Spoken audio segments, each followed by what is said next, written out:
I blocked my father's cards. Now he'll have to beg me even to buy bread, exclaimed the son triumphantly, imagining himself omnipotent. But at 7 p.m., when he entered his house, he froze in shock. His wife was sitting on the floor, sobbing. Your father canceled the lease. We have nowhere to live. Before we continue, please subscribe to the channel and let us know where you are listening in the comments. The card reader beeped twice. Rejection. I tried again. Same result. The barista's apologetic smile told me this wasn't a machine error. Sir, it's declining again. Do you have another form of payment? I pulled out my secondary card, the one I kept for emergencies. That's impossible. I used this card yesterday. She ran it through. Another beep. Her face flushed pink above her green apron. The terminal says to contact your bank. I'm sorry. I waved her off and stepped aside, letting the woman behind me order her complicated latte. Keep the coffee. I'll sort this out. Outside Peachtree Coffee House, the February morning had turned cold. My post-jog warmth evaporated as I stood before the ATM, inserting card after card. Each screen flashed the same message.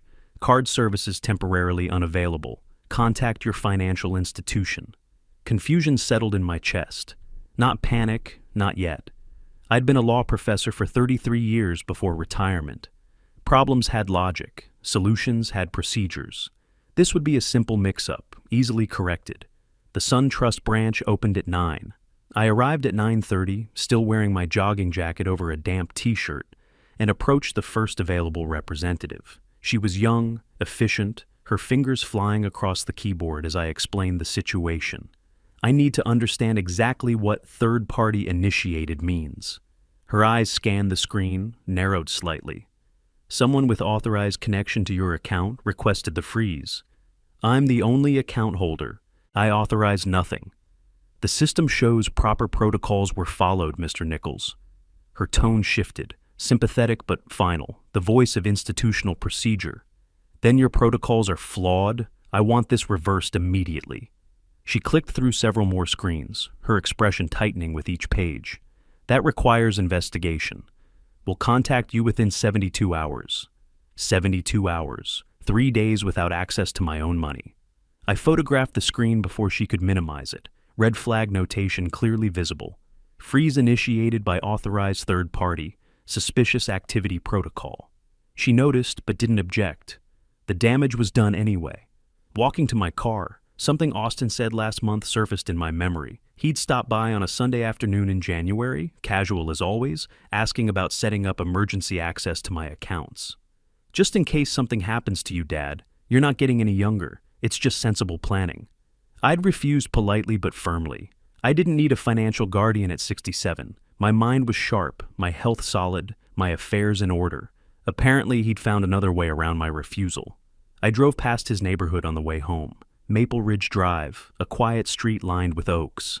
The rental house with the blue shutters that he and Velma had moved into 2 years ago sat peaceful in mid-morning light.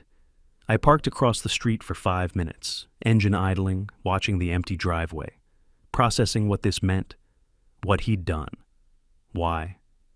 At home, I made coffee manually, paid for with the $20 bill I kept in my wallet for exactly these small emergencies. The afternoon crawled. I cleaned the kitchen counters twice, sorted mail into precise stacks, avoided thinking directly about what I knew was coming. The phone rang at 7 p.m. exactly. No greeting, just Austin's voice, sharp with something I'd never heard from him before. Triumph mixed with cruelty. Did you try buying anything today?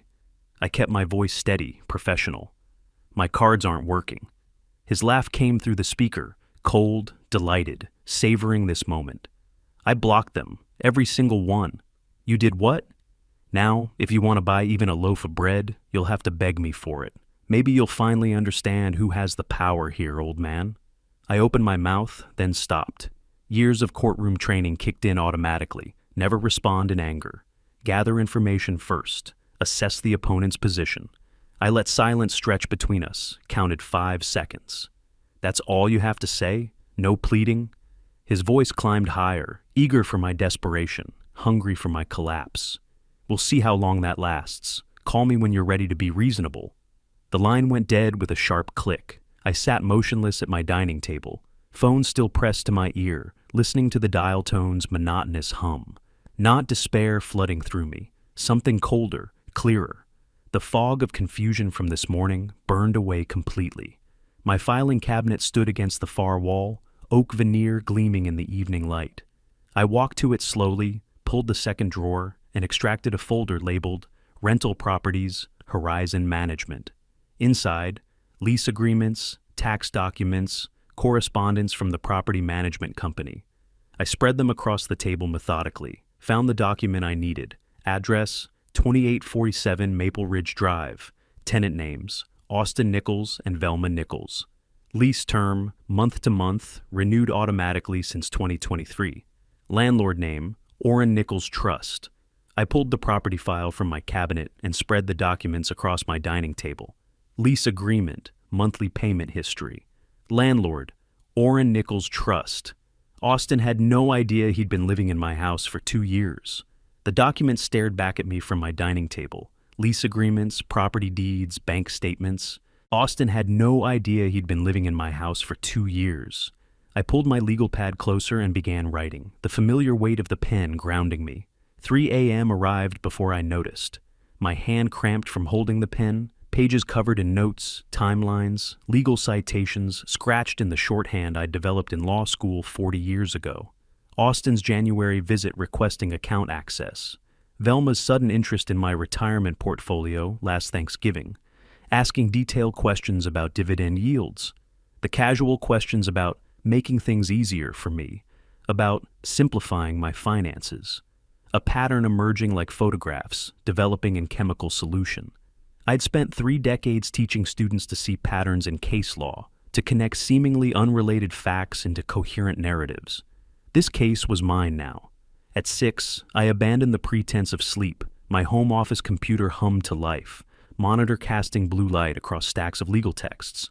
I photographed every document, phone aimed carefully, lighting adjusted to eliminate glare, files saved with systematic precision.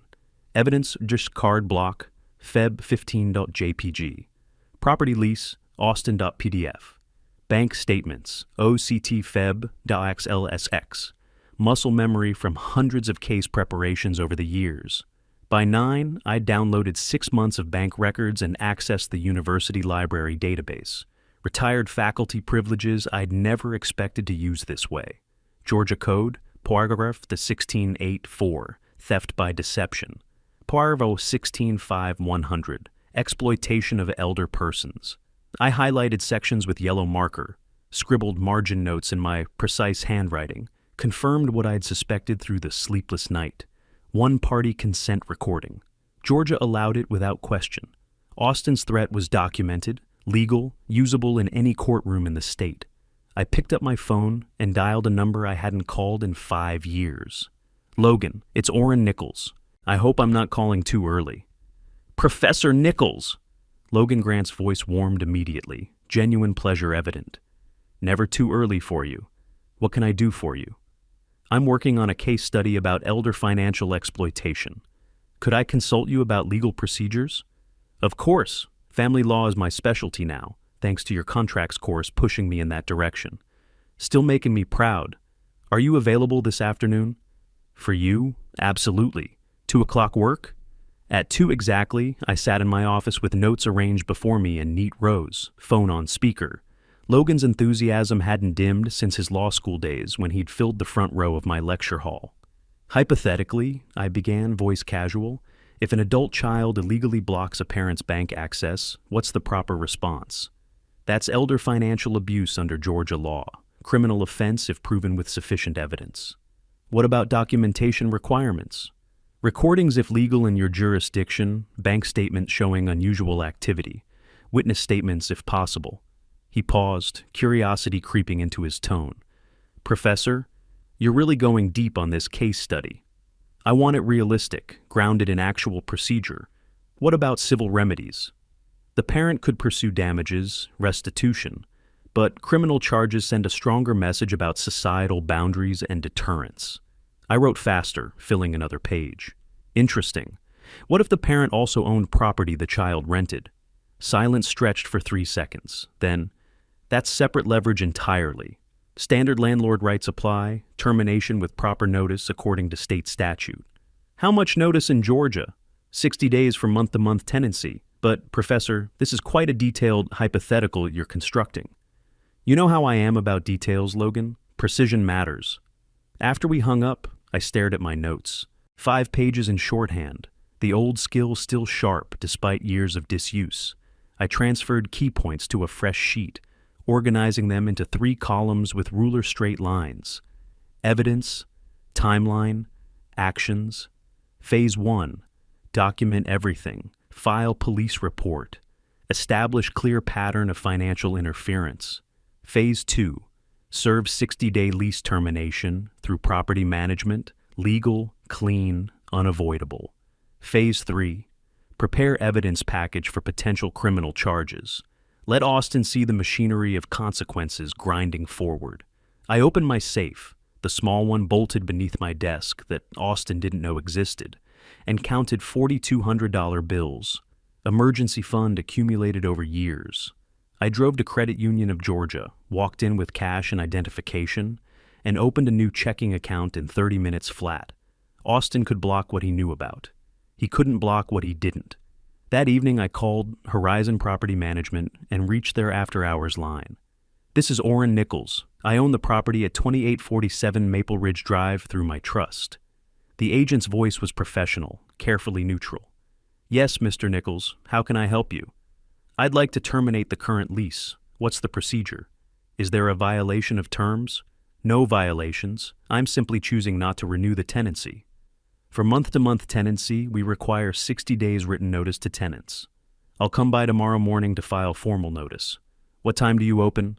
8 a.m. sharp. Bring property ID and trust documentation. I'll be there at 8. I hung up and reached for my wall calendar. Today was February 27th. I drew a red circle around March 1st with a felt-tip pen, counted forward carefully. May 1st fell on a Thursday. Spring cleaning comes early this year, I thought. I drafted the termination letter on my computer, cross-referenced Georgia landlord-tenant statutes, section by section, ensured every clause aligned with legal requirements, printed 3 copies on official letterhead, signed each one with my full legal signature.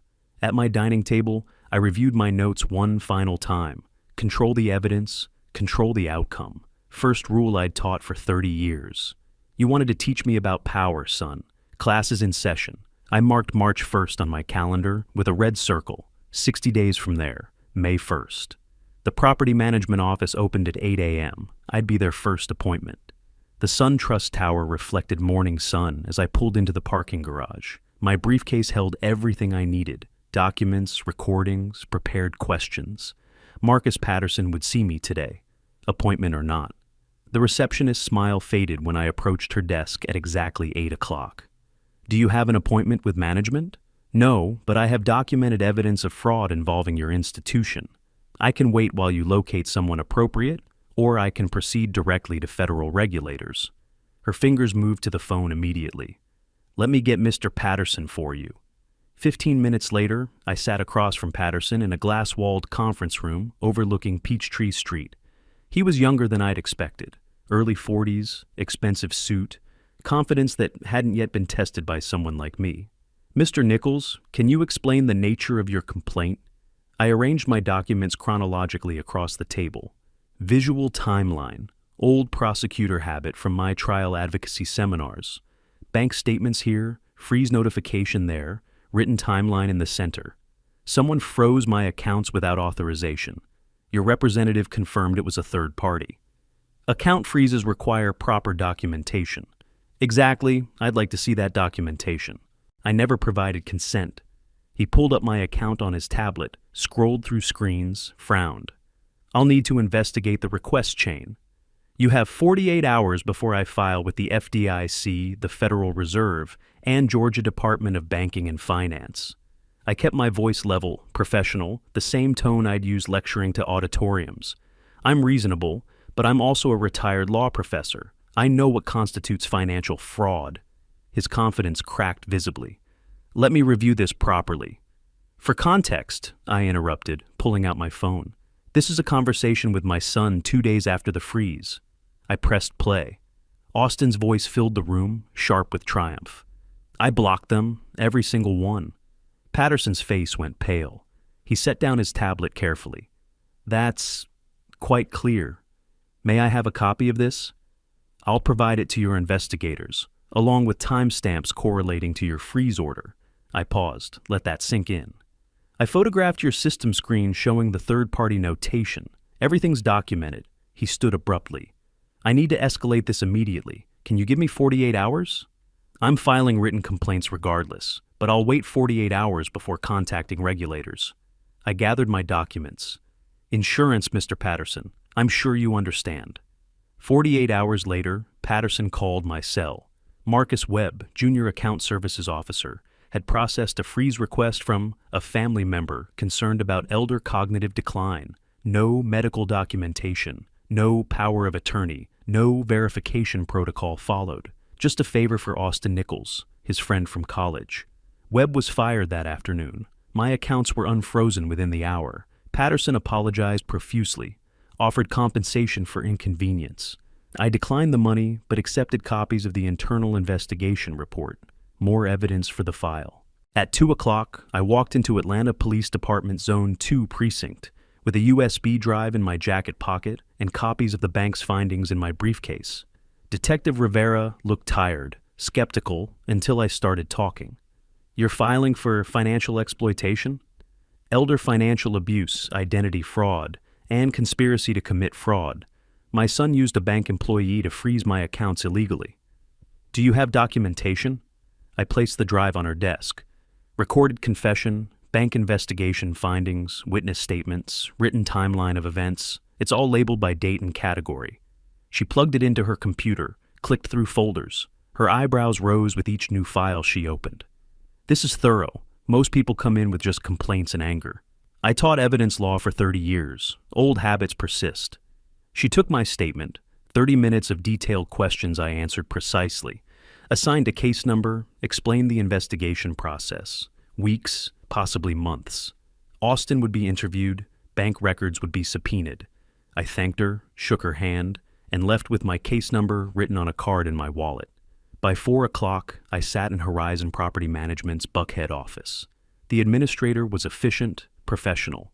3 copies of a lease termination notice spread before us. She reviewed my trust documentation, verified my photo ID against their records. What's the reason for termination, Mr. Nichols? I'm exercising my right as property owner. No reason required for month-to-month tenancy under Georgia law. She typed rapidly. Understood. The tenants are, let me check, Austin and Velma Nichols. Correct. Related to you? That's irrelevant to the lease termination. She caught the edge in my voice, nodded quickly. Of course. We'll process this immediately. I signed all 3 copies with my full legal signature. She kept 2, handed me 1 for my records. Notice effective today, March 2nd. Tenants must vacate by May 1st. We'll send certified letter requiring signature within 3 business days. When will tenants receive notification? Certified mail, typically delivered within 5 to 7 business days, sometimes faster.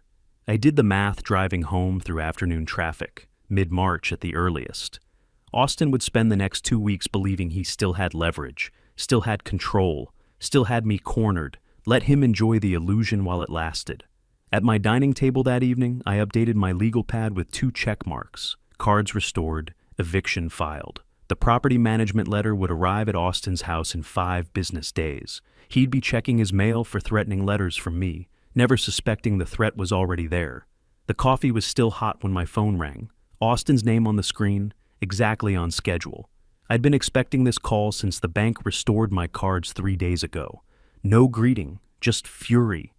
What did you do? I sipped my coffee, let him wait. Good morning to you too, Austin. Don't play games. Marcus got fired. The blocks are gone. Marcus participated in financial fraud. Actions have consequences. You're destroying people's lives. I'm protecting my own. You should have considered consequences before blocking my accounts. Silence stretched, then lower, dangerous. This isn't over. No, I agreed. It's not. He hung up. I saved the call recording, added it to my evidence folder, and returned to my coffee. 2 hours later, my phone buzzed with a text from Austin. "You'll regret this." Then another. "I'll make sure everyone knows you're unfit." Another. "You won't have $1 left when I'm done." I screenshot each message. 23 texts arrived over the next 2 days, each one angrier than the last. That house, that pension, all of it should be mine. I saved them all, organized by timestamp, noting the escalating aggression, a pattern developing, evidence of harassment. On March 14th, my phone rang again. Velma this time. "Dad, it's Velma." She'd never called me that before. I waited. "Austin mentioned you had some confusion with your bank accounts." "No confusion, deliberate fraud, which is now under police investigation." Her voice shifted, became syrupy. "Now, let's not be dramatic. Sometimes at our age, we misunderstand these things." "Stop. I'm 67, not senile. My cognitive function is perfect." "Of course. I just meant we could help organize things, make them simpler for you." "My finances are organized. Your concern isn't needed or welcome. We're just trying to help. Don't contact me again." I hung up, immediately saved the recording. My phone had been automatically capturing everything since Austin's first threat. Georgia's one-party consent law was proving very useful. That afternoon, my brother Robert called. "Orrin, Austin reached out. Said you've been having memory problems?" I closed my eyes, counted to 3. "Robert, I'm in excellent health and full mental capacity. Austin is spreading false information as retaliation for a legal matter between us." "Legal matter?" "He committed financial fraud. There's a police investigation. He's trying to discredit me preemptively." Robert's voice hardened. "He told me you'd accused your bank of fraud when there was none. Made you sound paranoid." "The bank fired an employee for illegally freezing my accounts at Austin's request. I have documentation." I paused. "Did he contact anyone else?" "Your cousin Sarah, maybe Jim from your old department." I spent the next hour writing emails, polite, factual, firm. "I'm in excellent health. Any claims otherwise are false. If you have concerns, call me directly." The next morning, I visited my doctor. Dr. Chen had been treating me for 15 years, knew my medical history inside out. "Orrin, what brings you in?" "I need a cognitive assessment and written statement of mental competency." She frowned. "You're one of the sharpest people I know. What's this about?" "My son is claiming I'm incompetent. I need documentation proving otherwise." Her expression shifted to understanding. "Ah, family dispute over finances?" "Something like that."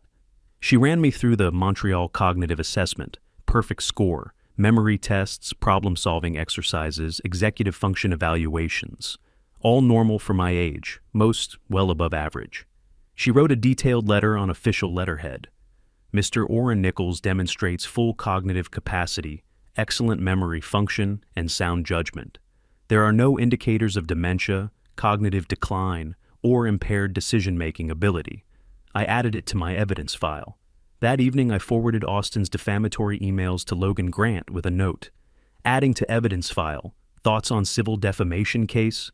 Logan called within an hour. "Orrin, this is serious. He's claiming you're incompetent to multiple parties. I have medical documentation proving otherwise." "Smart. That's actionable defamation if damages occur." He paused. "Are you building a civil case?" "I'm building leverage. Be careful." He sounds desperate. "Desperate people make mistakes, Logan. I'm counting on it." I checked the certified mail tracking number for the 20th time that day. Delivery attempted March 14th. Nobody home. Attempted again, March 15th. Nobody home.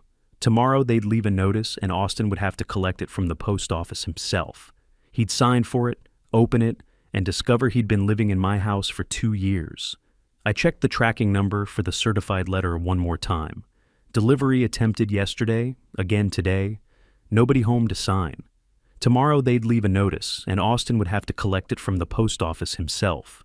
Logan Grant's office overlooked downtown Atlanta from the 15th floor. I spread my evidence binder across his conference table. 3 rings, 9 tabs, 200 pages.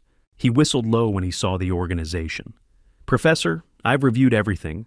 This goes beyond civil matters." "How far beyond?" "Criminal prosecution territory, multiple felonies under Georgia law." He flipped through tabs, stopping at the recordings section. Elder exploitation under Section 16-5-100 carries 1 to 20 years. Computer fraud for the banking manipulation. Criminal intimidation for those texts you documented. What's the likely outcome if charges are filed? With this evidence, conviction probable, prosecutor's dream case, everything documented, timeline clear, victim credible. He tapped the binder. Could be probation, could be prison time, depending on how aggressive the DA wants to be. I watched traffic move silently 15 floors below. I don't want him in prison. I want him to understand consequences. Then you want a plea deal with conditions, restitution, probation, community service. Logan closed the binder carefully. Prosecutors love cooperative victims with organized evidence. You're giving them an easy win. 3 days later, I delivered a copy to Detective Rivera at Zone 2. She paged through it slowly, pausing at each tab section, taking notes on a yellow pad. Mr. Nichols, this binder is more thorough than our detectives usually compile. 30 years teaching evidence law, force of habit that never quite fades. The DA's office will appreciate this. We're building toward formal charges now that Webb's cooperating fully as part of his plea arrangement. Timeline, 60 to 90 days for full investigation. Standard procedure, interviews, record subpoenas, cross-referencing statements. You'll be the first to know when we move forward. I spent the following week creating a visual timeline on my office wall. Color-coded index cards connected with string. Red for Austin's actions, blue for my responses. February 15th, cards blocked. February 17th, Austin's threat call. March 2nd, bank investigation. March 3rd, police report filed. April 15th, eviction notice sent. The pattern was clear, methodical, prosecutable.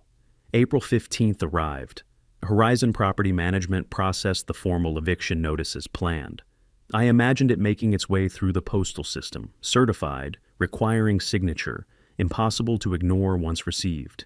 The document was simple, legal, devastating. To Austin Nichols and Velma Nichols. From property owner Orrin Nichols Trust. RE. Termination of month-to-month lease agreement. Effective date, May Verns, 2025. I checked the tracking number obsessively. April 16th, delivery attempted, nobody home. April 17th, attempted again, nobody home. April 18th, notice left at residence. Must collect from post office within 15 days, or it would be returned to sender. Then nothing. No pickup, no signature, just available for pickup at North Druid Hills Post Office. 1 day passed, 2, 5, a week. I called Logan on April 23rd. The notice was sent over a week ago. They're not picking it up.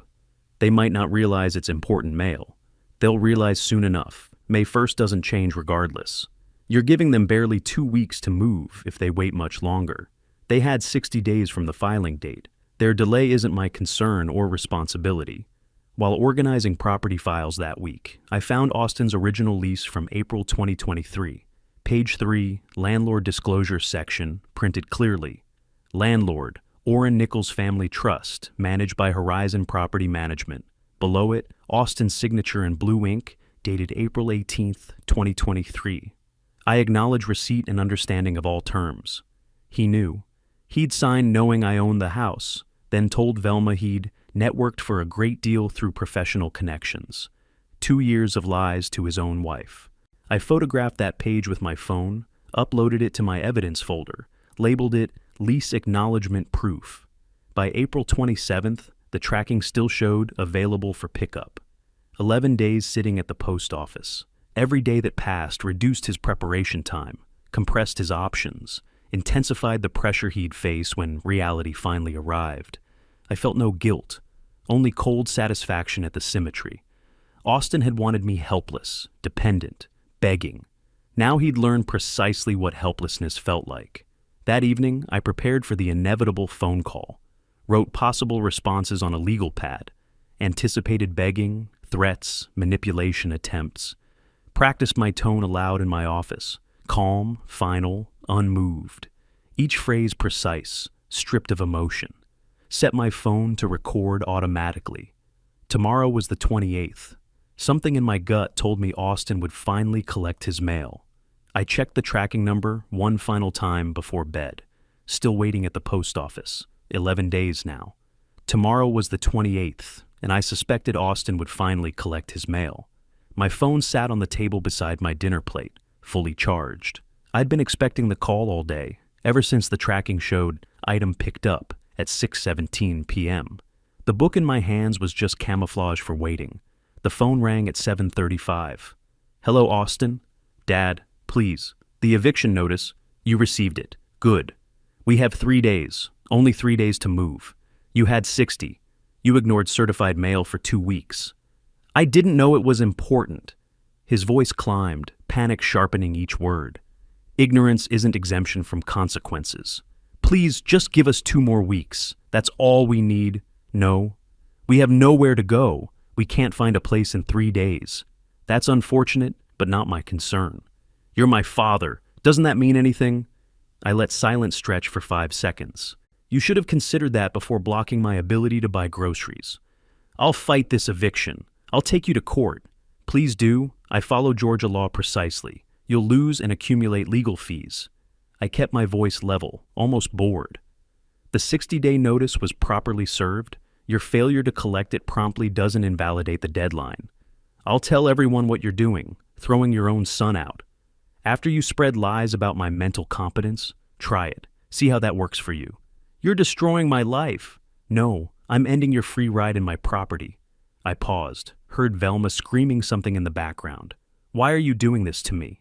This was the moment I'd been waiting for. You told me I'd need to beg you for bread. Do you remember saying that? Silence, then breathing, ragged and quick. You wanted me helpless, vulnerable, dependent on your mercy.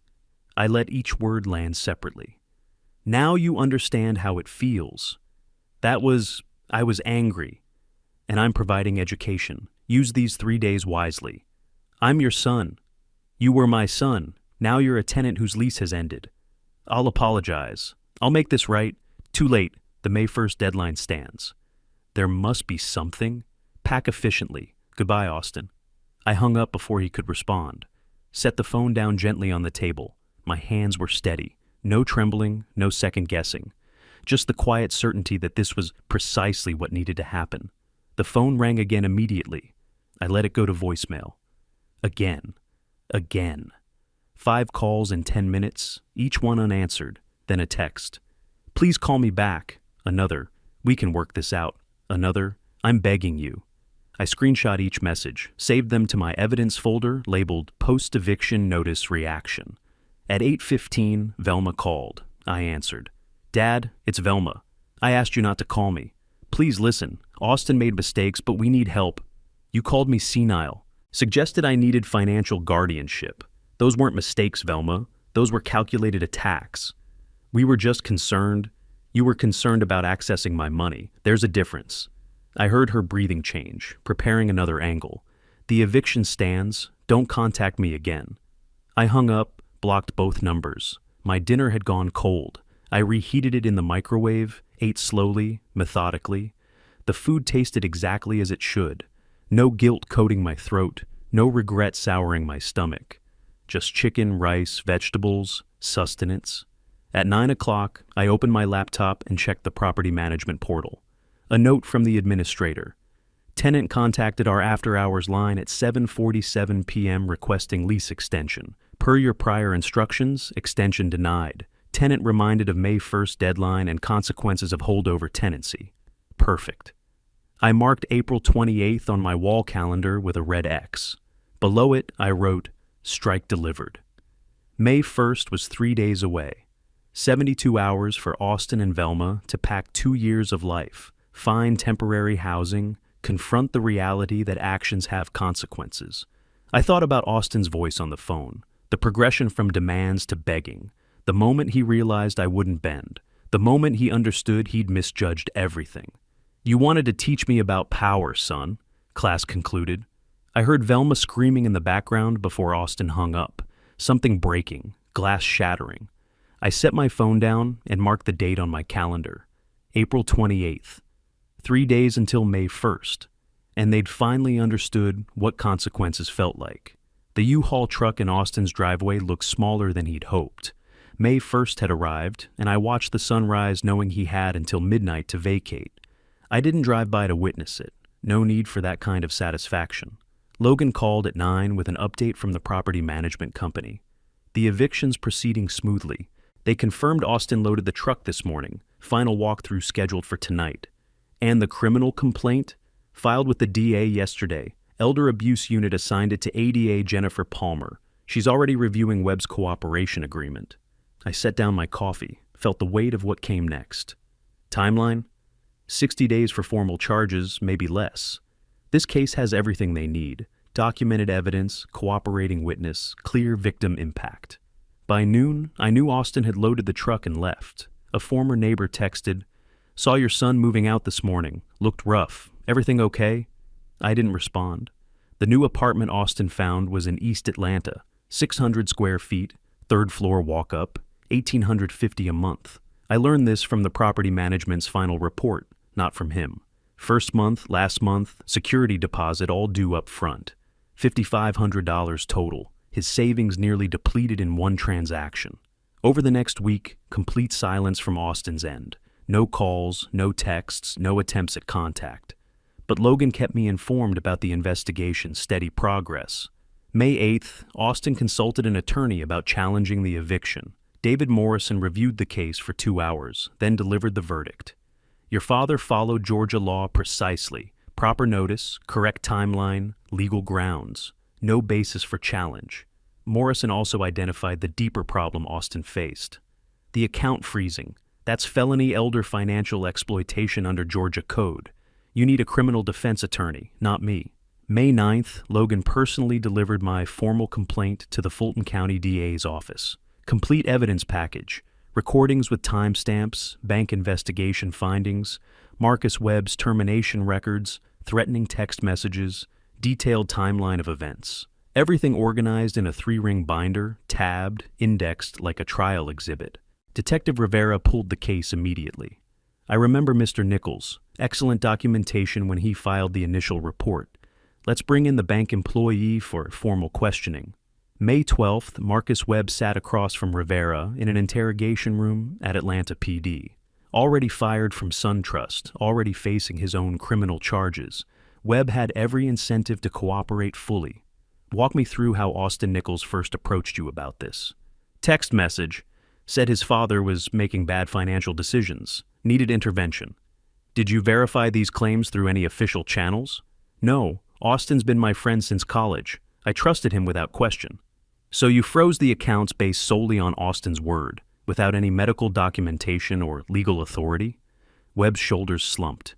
Yes, I know I shouldn't have. I've lost my job over this mistake. I'm cooperating completely. Do you still have those text messages? All of them. I'll forward everything to your email right now. Webb's phone contained 23 messages from Austin over a 2-week period in February. The key piece of evidence. February 10th, Austin wrote, "Can you freeze his accounts temporarily?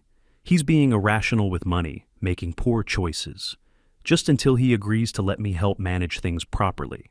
Webb's response, "This is highly irregular, but for you, I'll make it work. Give me until tomorrow." Conspiracy to commit fraud. Written documentation of intent. The DA had everything needed for prosecution. May 20th, a process server climbed 3 flights of stairs to Austin's new apartment and knocked. "Austin Nichols?" "Yes." "You've been served. Have a nice day." The legal document read, "Subpoena to appear. Criminal investigation. Dramatized 285, EA Worth 347. Matter of financial exploitation complaint filed by Orrin Nichols. Required appearance, May 28th, 10 a.m. Listed status, subject, just suspect. I received Logan's update that evening by phone. The investigation was accelerating faster than typical cases. Webb's complete cooperation made everything straightforward. Formal charges likely filed within 3 weeks instead of the usual 2 months. "How's he handling it?" Logan asked carefully. "I don't know. We haven't spoken since April 28th. He'll probably try reaching out soon. Desperation does that." "I know." I marked May 20th on my wall calendar with a red pen. Austin would appear for formal questioning in 8 days.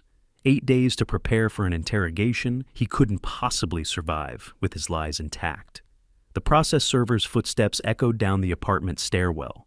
Austin stood in his doorway, subpoena trembling in his hands, reading the word suspect over and over. I imagine Velma's voice from inside. "What have you done now?" Detective Rivera spread 23 screenshots across his desk, each one a text from Austin requesting the account freeze. 2 weeks after receiving the subpoena, Austin had appeared for questioning, and now the investigation was entering its final phase. I received Logan's update by phone. They have everything they need. June 3rd. Rivera and ADA Jennifer Palmer reviewed the complete case file in her downtown office. 23 messages requesting the account freeze. Palmer tapped the printouts with her pen, plus 3 phone calls we confirmed through phone records, all within a 10-day period in February. Webb's cooperation makes this airtight. Defense has nothing to work with. Rivera leaned back in his chair. Think Austin will take a plea deal? Any smart attorney will advise it strongly. This goes to trial. He's looking at significant prison time. The evidence is overwhelming. The victim, Mr. Nichols, he strike you as vengeful? Palmer shook her head slowly. Opposite. He strikes me as someone who wants justice, not blood.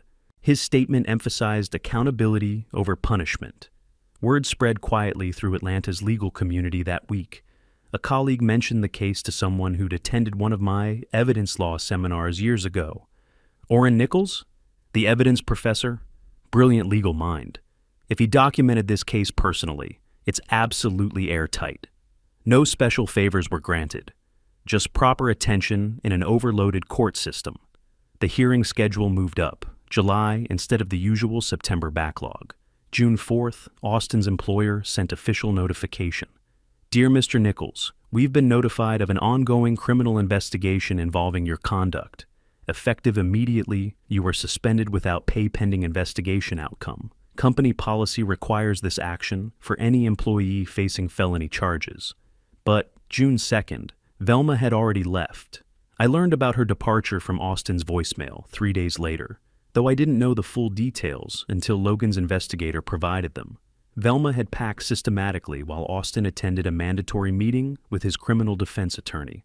Left a handwritten note on the kitchen counter. I can't do this anymore. You made choices that destroyed us, and I won't be pulled down with you. Don't try to find me. 3-hour drive north on I-75 to Chattanooga. Parents' house. Phone turned off permanently. Marriage over. June 5th, 10 o'clock at night. Austin called my number again. This time he actually left a message, and the tone was different from anything before. Dad, I know you won't answer. I know what I did was wrong. I was jealous, resentful, stupid beyond measure.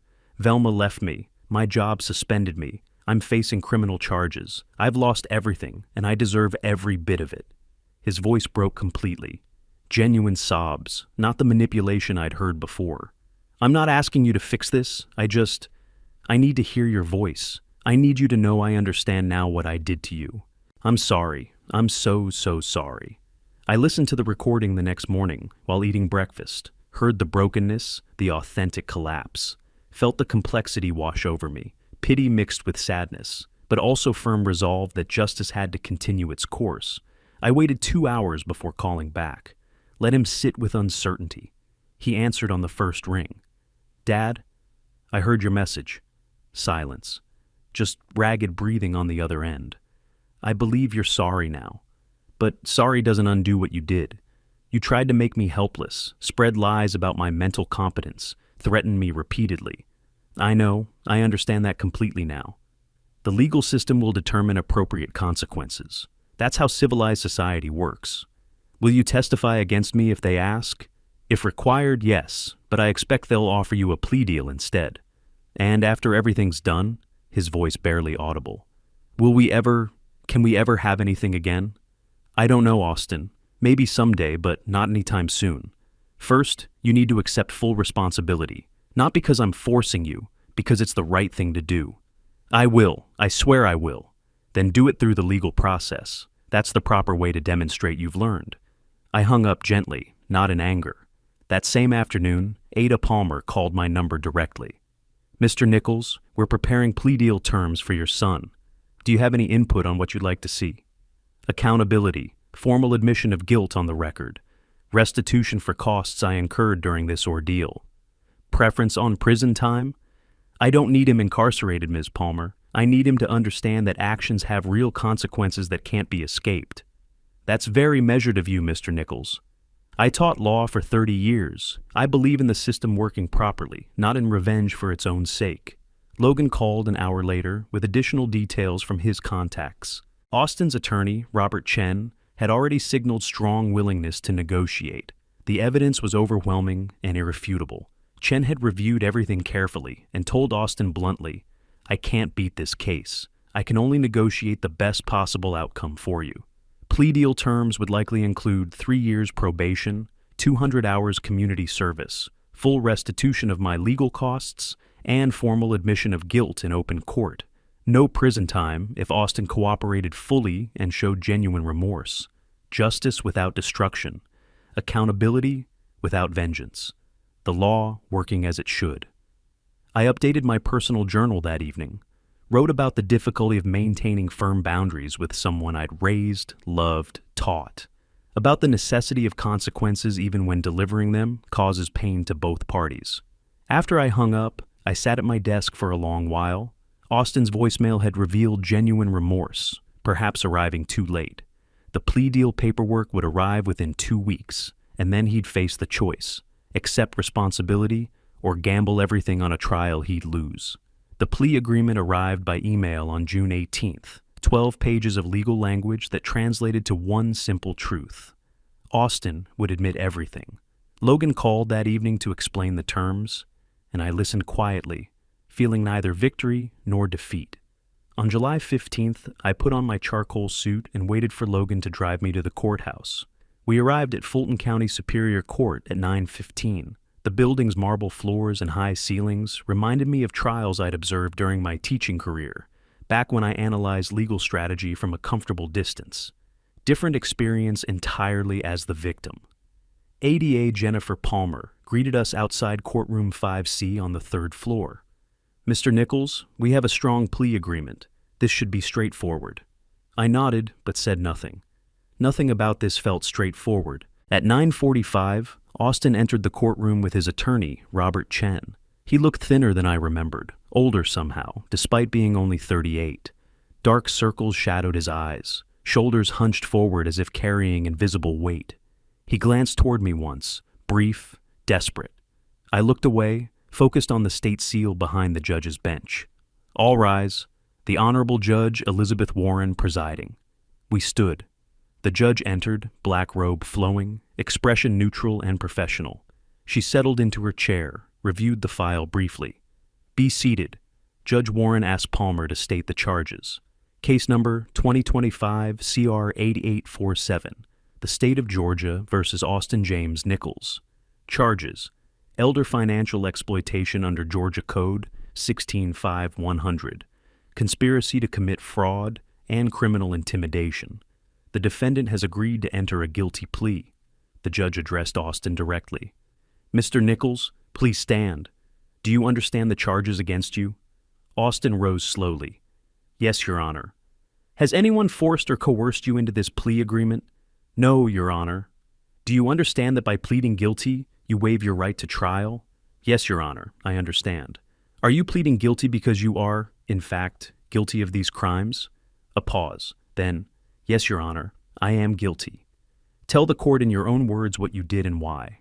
Austin's voice shook, barely audible at first. "I conspired with a bank employee to illegally freeze my father's financial accounts without authorization. My goal was to control him and force him to give me access to his money. When that failed, I threatened him repeatedly and tried to make people believe he was mentally incompetent." He stopped, swallowed hard. "I knew it was wrong. I did it because I was greedy and thought I deserved his money more than he did." "Who did you harm?" "My father, Orrin Nichols." Austin's voice cracked. "And I harmed myself by betraying the person who raised me and taught me better than this." Judge Warren's expression remained carefully neutral, but I saw her eyes harden slightly. "Mr. Nichols, your actions targeted one of our most vulnerable populations. Georgia takes elder exploitation very seriously. However, you've accepted responsibility, and the victim has indicated through his statement that he doesn't seek maximum punishment. The court accepts your plea and imposes the following sentence: probation for 2 years, 200 hours of community service at organizations serving senior citizens, restitution of $15,000 to Orrin Nichols payable in quarterly installments, and prohibition on independent financial transactions exceeding $500 without court approval during your probation period. Do you understand these terms? Yes, Your Honor. Do you accept them? Yes, Your Honor. Then this court finds you guilty as charged. Probation officer will meet with you immediately following these proceedings. The gavel fell, sharp crack echoing in the quiet courtroom. Marcus Webb's case followed immediately after a brief recess.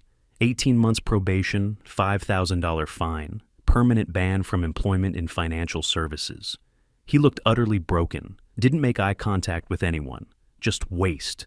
2 lives damaged by greed and stupidity, and poor choices compounding. During that brief recess, Austin checked his phone, his face drained of color, reading something on the screen. Later, through Logan's contacts, I learned it was termination notification from TechFlow Solutions. Criminal record incompatible with security clearance requirements. After final proceedings concluded, as people filed slowly toward the exits, Austin stepped toward me in the aisle. "Dad, can we talk for just—" I raised my hand without speaking, didn't trust my voice, turned and walked toward the heavy courtroom doors. Logan followed closely, his hand briefly touching my shoulder in silent support. Behind me, I heard Chen's quiet voice. "Austin, not now. Come on." Outside, July sun beat down mercilessly on the courthouse steps. Heat shimmered off the pavement. "How do you feel?" Logan asked carefully. "Sad. Satisfied that justice was done properly, but sad it came to this point." "You did what you had to do." "I know. Doesn't make it hurt any less." We drove back toward my house in complete silence. I stared out the window at Atlanta passing by, processing what I'd witnessed. Justice achieved, meticulously and completely, through proper legal channels. But I'd lost my son in the process, perhaps permanently. We drove in silence, the courthouse shrinking in the side mirror. Logan tried to fill the quiet with practical matters, the restitution payment timeline, the sentencing order's legal implications. But I barely heard him. Justice had been served, meticulously and completely. Yet all I felt was the weight of knowing my son would never sit at my kitchen table again.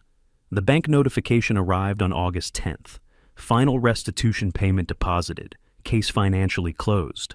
I stared at the number, $15,000, and felt nothing about the money itself, only closure. The next morning, I called the University Development Office with an idea forming since those courthouse steps. I want to establish a scholarship fund, the Elder Protection Legal Scholarship, $15,000 to start. The director sounded surprised. "That's very generous, Mr. Nichols. What inspired this?" "Personal experience with elder financial exploitation. I helped myself through it. Now I want to help others avoid it entirely. The students who receive this will carry your values forward." That's the idea. Knowledge shared is protection multiplied. The university matched my contribution, creating a $30,000 endowment, generating annual awards for law students studying elder rights. Something positive from something terrible. August 14th, I signed the listing agreement for 2847 Maple Ridge Drive. The realtor suggested pricing strategies to maximize profit. I don't need maximum profit, I just need it sold. Too many painful memories in that house. Austin's deception, my calculated revenge, clean break necessary. Logan had visited weeks earlier with a proposal. The law school wants you to give guest lectures on elder financial protection. Your case, anonymized, would be invaluable teaching material. I'd hesitated. "Turn your pain into protection for others," Logan urged. "That's how you win permanently." I agreed to 3 lectures. Trial run, August 20th, an envelope arrived. No return address, but I recognized the handwriting. I stared at it for an hour before opening. "Dad, I've completed 80 hours of community service at a senior center, listening to elderly people's stories about their families. I understand what I took from you. I'm not asking for forgiveness I haven't earned. I just want you to know. I'm different now. I'm learning. If you ever want to meet, I'll be ready. If not, I understand. I love you, even though I showed it terribly." Austin. The next morning, I wrote carefully. Austin, I received your letter. I believe you're sincere. However, I'm not ready to meet, and I may never be ready. What you did damaged something that can't be easily repaired. I don't wish you harm. I hope you build a better life, but I don't want to be part of it. The legal matter is closed. Let the personal matter rest. Oren, I mailed it feeling sad but certain. August 28th, my first lecture in 3 years, University of Georgia Law School, room 204. I'd expected 30 students. 60 showed up, standing room only. The dean introduced me. Professor Nichols taught here for 30 years. He's returned to share expertise in elder law and real-world application, I began. Financial exploitation happens to 1 in 10 elder Americans, often by family members. Today I'll tell you about a case I know intimately. I walked them through the chronology, warning signs, documentation methodology, legal strategy, outcome. Students took frantic notes. One raised her hand. How did the victim stay so calm throughout? He understood that emotion without strategy fails. Strategy without emotion succeeds. Another question. Would reconciliation ever be possible? I paused, genuine emotion showing. Forgiveness and reconciliation are different. One can forgive without allowing someone back into their life. The victim forgave the betrayal's existence, but not its consequences. What's the most important lesson? Documentation, evidence. Never assume family won't hurt you, but always have proof when they do. After the lecture ended, students surrounded me. A young woman approached. Professor, thank you. My grandmother faces a similar situation. This helps me know how to help her. I handed her a detailed resource list I'd prepared. Another student asked, will you teach a full course on this? I smiled, first genuine smile in months. We'll see, but I think I have more to share. That evening, I sat in the campus courtyard, where I used to walk between classes decades ago. Students crossed the quad, carrying books, arguing about cases, living the intellectual life I'd once lived. The scholarship would help future lawyers. The lectures would protect future victims. Pain deliberately transformed into protection. Not a happy ending, but a meaningful one. I sat in the courtyard as evening settled over the quad, watching students debate legal theories beneath the old oak trees. Somewhere across town, Austin was probably finishing his warehouse shift, returning to his small apartment alone. I'd lost my son, but I'd found something else. The ability to transform betrayal into protection, pain into purpose, and one family's tragedy into lessons that might spare countless others. If you like this story, please like this video, subscribe to the channel, and share your impressions of this story in the comments. To listen to the next story, click on the box on the left. Thank you for watching.